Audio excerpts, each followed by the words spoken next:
Europe Soir, TV Média.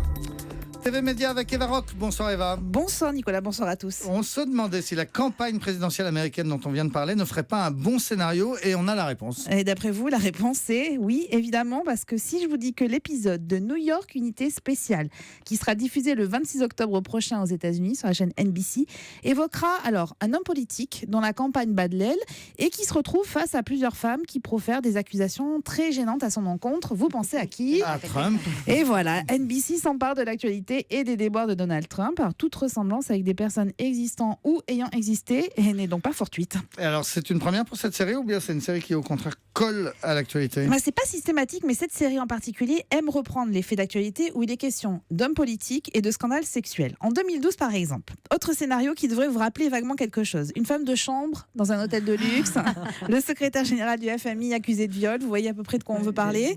Voilà, l'affaire des SK, pourquoi se creuser la tête quand les histoires se déroulent sous votre nez, évidemment. Alors ça c'est aux États-Unis. Est-ce que ça arrive en France que des séries s'inspirent de l'actualité ? Alors il y en a une qui colle à l'actualité, c'est Plus belle la vie sur France 3. En quelques jours, les scénaristes en fait peuvent adapter la vie du Mistral aux événements politiques ou sociétaux. En 2007 par exemple, la série avait tourné deux fins à un même épisode qui était diffusé le lendemain des élections présidentielles.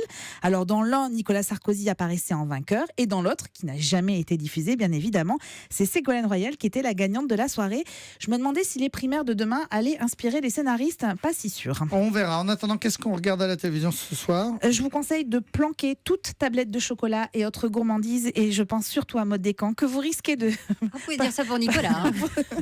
Parce que vous risquez de tout dévorer en regardant le programme le plus gourmand du PAF. C'est le meilleur pâtissier à 20h55 sur M6. C'est pour les amateurs de pâtisserie. C'est une émission qui a une qualité parmi tous les programmes de cuisine qui inondent nos écrans. C'est l'humour. Ça fait du bien, mais attention aux tentations.